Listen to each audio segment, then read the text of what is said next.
Hi hello friends, welcome back to my channel Brahmi కబుర్లు with me Brahmanandam. చూస్తున్నారు కదా, ఈరోజు పల్లి చిక్కి వేరుశనగ గుళ్ళు వచ్చండి. మా ఏరియాలో వేరుశనగ గుళ్ళు వచ్చి అంటాం. ఈ వీడియోలో ఈ అచ్చు ఏ విధంగా తయారు చేసుకోవాలో మీకు వివరిస్తాను. దానికన్నా ముందు మన ఛానల్ని ఇంకా ఎవరైతే సబ్స్క్రైబ్ చేయలేదో తప్పకుండా సబ్స్క్రైబ్ చేయండి, వీడియోను లైక్ చేసేయండి, అదేవిధంగా మీ ఫ్రెండ్స్తో తప్పకుండా షేర్ చేయండి. మరి ఇక ఆలస్యం లేకుండా వీడియోలోకి వెళ్ళిపోదాం పదండి.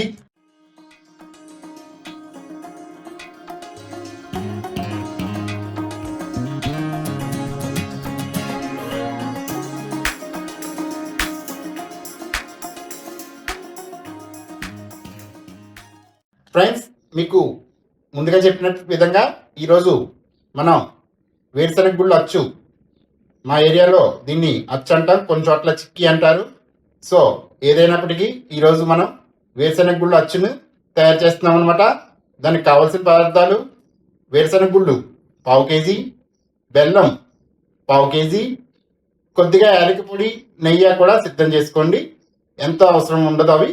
ఇంకా అచ్చు తయారు చేద్దాం పదండి, వీడియోలోకి వెళ్ళిపోదాం.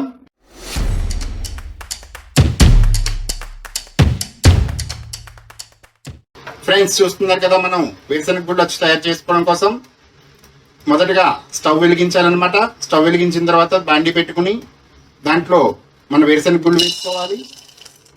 వేరుశనగ గుళ్ళు డ్రై రోస్ట్ చేయాలన్నమాట. మీకు ఏ కలర్ రావాలో ఆ కలర్ వచ్చిన తర్వాత చూపిస్తాను. ఫ్రెండ్స్, చూస్తున్నారు కదా, మన వేరుశనగ గుళ్ళు ఈ కలర్ రావాలన్నమాట. అచ్చు తయారు చేసుకోవాలంటే ఈ కలర్ వచ్చిన తర్వాత స్టవ్ పై నుండి దించుకుని మీరు గుళ్ళని చల్లార్చుకోండి. ఈ లోపల మనం పాకం రెడీ చేసుకుందాం, బెల్లం పాకం. ఇప్పుడు అదే బాండీని మనం స్టవ్ పైన పెట్టుకుని దాంట్లో బెల్లం వేస్తున్నాం అనమాట పాకం కోసం. కొద్దిగా వాటర్ కూడా పోసుకోండి, మరి ఎక్కువ వద్దు, కొద్దిగా పోయండి. ఫ్రెండ్స్, మనకి పాకం స్టేజ్కి వచ్చిందనమాట. 1/2 స్పూను నెయ్యి వేయాలి, అలానే కొద్దిగా యాలకి పొడి కూడా వేయాలి.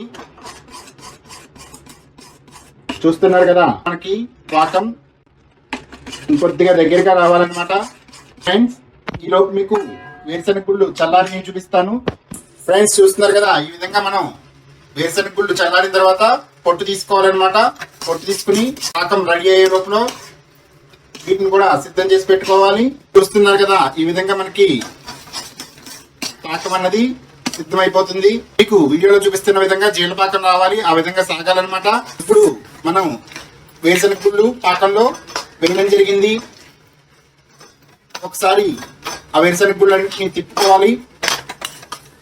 తిప్పుకున్న తర్వాత ఈ విధంగా మనం ఒక పళ్ళానికి ఆయిల్ రాసుకుని మనం ఏదైతే మిశ్రమం ఉందో వేరుశనగ గుళ్ళు బెల్లం పాకం మిశ్రమాన్ని ఈ పళ్ళెంలో పోసుకోవాలి. మీకు వీడియోలో చూపిస్తున్న విధంగా పోయండి. ఇప్పుడు మనకి దాన్ని సమానంగా పరుచుకోవాలి. అలా మీకు వీడియోలో చూపిస్తున్న విధంగా పరచండి, సమానం చేసుకోండి. మొత్తం అంతా స్ప్రెడ్ అవుతుంది. చల్లారనివ్వండి. ఈ లోపల కొద్దిగా వేడి తగ్గుతుందన్నప్పుడు మీరు మీకు కావాల్సిన షేపుల్లో సైజుల్లో ముక్కల్ని కట్ చేసుకోండి. ఫ్రెండ్స్, చూస్తున్నారు కదా, ఈ విధంగా మనకి చల్లారిందనమాట. చల్లారిన తర్వాత మనం అచ్చు ముక్కలు కోయడం జరుగుతుంది. మీకు వీడియోలో చూపిస్తున్న విధంగా ముక్కలు కోసుకోవాలి. ముక్కలు మీకు నచ్చిన సైజులో కోసుకోండి, నచ్చిన షేప్లో కోసుకోండి. ఫ్రెండ్స్, చూస్తున్నారు కదా, మనం ఈ విధంగా అన్నిటినీ ముక్కలు కట్ చేసుకోవడం జరిగింది. ఈరోజు వీడియో ఇంతే అనమాట. ఈ విధంగా మనం చాలా ఈజీగా ఇంట్లోనే వేరుశనగ గుళ్ళు అచ్చు లేదా చిక్కీ లేదా పట్టి తయారు చేసుకోవచ్చు. వీడియో నచ్చినట్లయితే తప్పకుండా లైక్ చేయండి, తెలిసిన వారితో షేర్ చేయండి. మన బ్రహ్మి కబుర్లు యూట్యూబ్ ఛానల్ను తప్పకుండా సబ్స్క్రైబ్ చేయండి. మరోసారి కొత్త వీడియోతో మళ్ళీ కలుద్దాం. అంతవరకు బాయ్ బాయ్.